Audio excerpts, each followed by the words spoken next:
Hey guys, welcome back, and for this video I'm going to show you how to add custom emoji in Slack.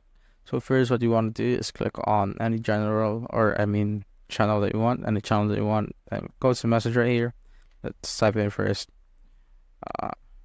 get this very hot today,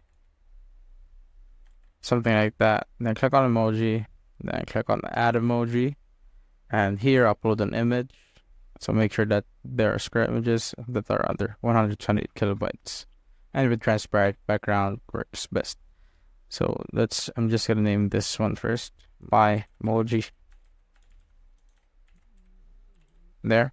Now click on upload image. So I'm gonna click this. Then once that's done, click on save.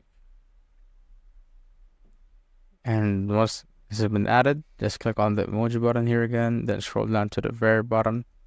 So as you can see, this is my emoji. So just click on it, then you can now use it. Click on enter. And that's it, guys. If you have found this video helpful, simply leave a like below or subscribe because it helps reach more people. See you on the next one.